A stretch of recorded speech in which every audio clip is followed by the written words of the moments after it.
Okay, so this is the property that we bought a couple of months ago, and we're going to run you through things on how we've got to this stage so far. The first things we've had to do is secure the site. So this is a legal requirement under CDM regulations. We'll do this with usually using a Harris fencing. We've got our warning signs on there to keep people out, just to show that people shouldn't be entering the site and it's a working environment. And once we've got our fencing up, we're going to start putting our utilities in place. So these are going to need to be disconnected. And one of the first ones we organised was the electricity, because this one's got to come off the pole and we've got to go through the road, which involves a 90-day permit, so road closure. So that's going to be quite a big delay, but it means that we can be getting on with other stuff in the process.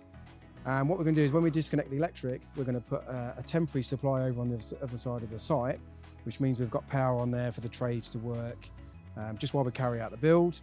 And then we've also got our supply on site ready just to connect into the new property once that's finished. So this is a telegraph pole that we're going to get removed. We don't want this on our site anymore. We want the cables underground because this is where our new driveway is going to come in. Now, Western Power have just replaced this pole, and if they'd told us, they could have saved that money and we could have used it towards the new power supply. But on this particular pole as well, we've got BT. Now, this needs to be removed. Normally, we would just cut the cables and it would be gone. But this particular cable comes down here and it services a village all the way down there. So at the minute, we're in the process of Telecom doing a survey, and then they're going to come and disconnect this as well. Again, it'll be a separate road closure for them to come in the ground. So that's another 90-day permit. But hopefully it won't be too far behind Western Power's permit with the electricity supply. So that's that job going to be done. That won't take too long to do. And once that's done, we can get on site and move about without any damage. But it's not in our way for now. The main thing is we've got the electricity supply cut off prior to us demolishing the building. The next thing we're going to look at is water supply. So this building already has its own water supply, so we don't need to pay for that. But what we do need to do is we do need to disconnect the building from its water supply at the moment. Now, luckily, this one's got a water meter. It was a bit of a struggle to find. It's been buried for a long time, but you can see the water pipe down there. So we're going to cut that off. And then what we'll do is we'll create a temporary water supply over on the other side of the site. So then we've got water and power on the site for the trades to use while we're doing the build. And then we'll run a new water pipe up to the temporary power supply, so that when we're finished, we can just connect those two up, turn the meter back on, and that's job done. One of the things you may have noticed is all the grass is dying and it's dead.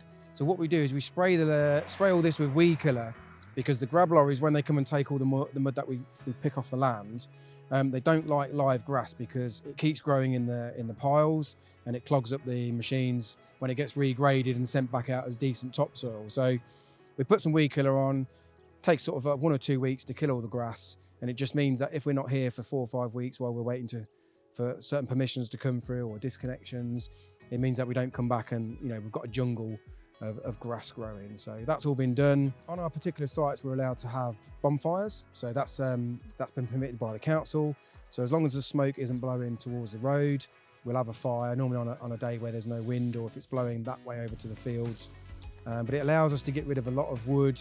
There's a lot of timber in this house. Now, you might say, why don't we recycle it?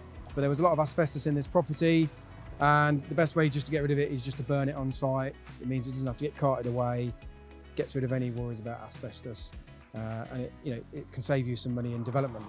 This particular dwelling, it isn't on main drains, it's on what's called a septic tank. So here, the tank's here. So this has got to be dug up, and we're going to put a new tank in there with a filtration system.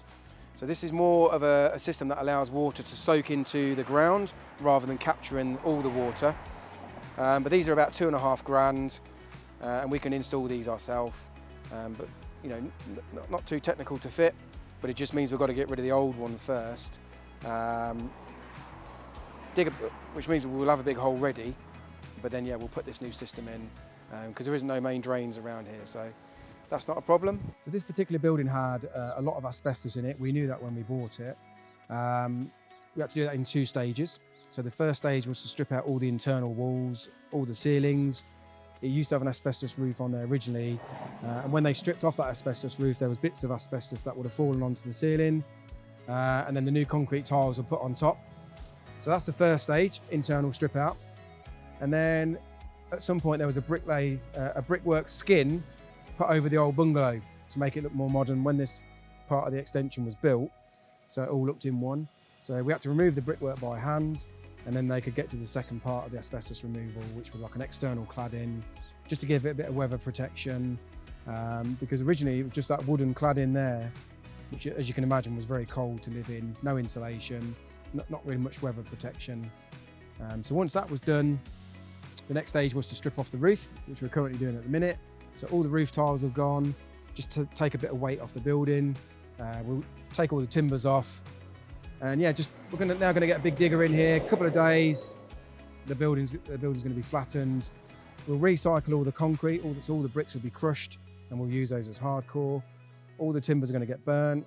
We'll have one skip where we'll get rid of things like the windows, the doors, any plastic, any sanitary ware. So pretty much one skip and a digger for a couple of days. The building's going to be done and demolished out of the way. The site may look a bit of a mess at the moment, but 2 or 3 days, everything will be gone. The whole site will be cleared, flattened, nice and level. We'll set out the new building. We're going to replace this one for a nice 5-bedroom family home. So get rid of this old bungalow that's just not really fit to live in anymore. And yeah, we'll be doing more videos on this very soon.